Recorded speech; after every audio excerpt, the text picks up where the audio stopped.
ఇక 42% రిజర్వేషన్లపై కాంగ్రెస్ పోరుబాట పట్టింది. అందులో భాగంగా నేడు ఢిల్లీకి వెళ్తున్నారు సీఎం రేవంత్ రెడ్డి. మంత్రులు అలాగే నేటి నుంచి 3 రోజుల పాటు జంతర్ మంతర్ దగ్గర నిరసన కార్యక్రమాలు చేపడతారు. ఇక రిజర్వేషన్ల అమలుపై కేంద్రంపై ఒత్తిడి తెచ్చేలా రాష్ట్ర సర్కారు కార్యాచరణ సిద్ధం చేసింది. ఇక ఇవాళ పార్లమెంటు సమావేశాల్లో కాంగ్రెస్ ఎంపీలు ఈ అంశంపై వాయిదా తీర్మానం ఇవ్వనున్నారు. రేపు జంతర్ మంతర్ దగ్గర పెద్ద ఎత్తున కాంగ్రెస్ శ్రేణులు ధర్నా చేయనున్నారు.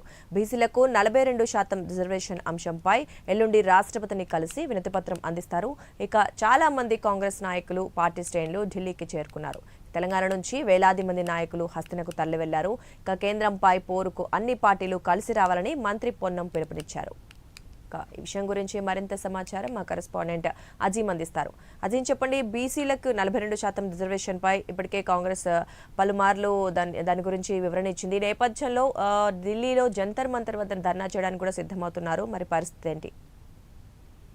తెలంగాణలో బీసీలకు 32% రిజర్వేషన్ అమలు కోసం ఇటు పిసిసి సీఎం రేవంత్ రెడ్డి అధ్యక్షతన ఏదైతే ఢిల్లీలో 3 రోజుల కార్యాచరణ సిద్ధమైంది పార్టీ. ఈ నేపథ్యంలో ఇప్పటికే నిన్న మీనాక్షి నటరాజన్ ఏఐసీసీ రాష్ట్ర వ్యవహారాల ఇన్ఛార్జ్ తో పాటు పలువురు నేతలు ఇప్పటికే ప్రత్యేకంగా రైలును కూడా ఇక్కడ నుంచి పెట్టడం జరిగింది. సుమారు ఇక్కడ నుంచి ఒక్కో జిల్లా నుంచి 33 జిల్లాల నుంచి ఒక్కో జిల్లా నుంచి 50 మంది చొప్పున ఇప్పటికే ఢిల్లీకి పెద్ద ఎత్తున అటు కార్యకర్తలు ముఖ్య నాయకులు అందరూ కూడా ఇప్పటికే చేరుకోవడం కూడా జరిగింది. అయితే తెలంగాణలో బీసీలకు 42% రిజర్వేషన్ అమలు చేయాలని డిమాండ్ చేస్తూ ఆగస్టు 5వ తేదీన పార్లమెంట్ అంటే ఈ రోజు పార్లమెంట్ లో బీసీ రిజర్వేషన్ అంశంపై చర్చించేందుకు కాంగ్రెస్ ఎంపీలు వాయిదా తీర్మానం ఊడించారు. ఈ రోజు ఆ వాయిదా తీర్మానంపై చర్చించాలని చెప్పి అటు పార్లమెంట్ సమావేశాల్లో పట్టుపట్టేటువంటి అవకాశం కూడా ఉంటుంది. ఈ నేపథ్యంలో ఆగస్టు 6 అంటే రేపు ఢిల్లీ జంతర్ మంతర్ వద్ద బీసీ రిజర్వేషన్ అమలుకు మద్దతుగా భారీ ధర్నాను చేపట్టింది పిసిసి.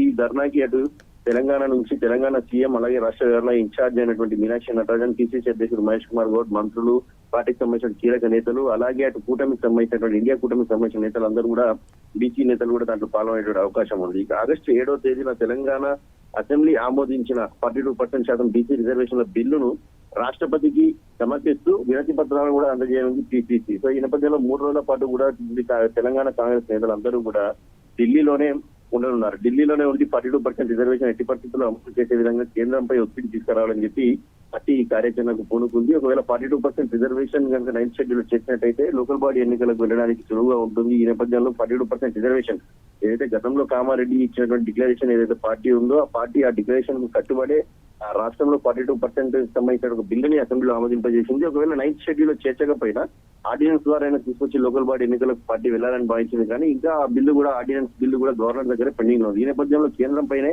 ఒత్తిడి తీసుకురావాలని చెప్పి పార్టీ భావిస్తుంది. ఎందుకంటే పార్లమెంట్ సమావేశాలు ఈ నెల 21 వరకు కొనసాగుతున్నాయి.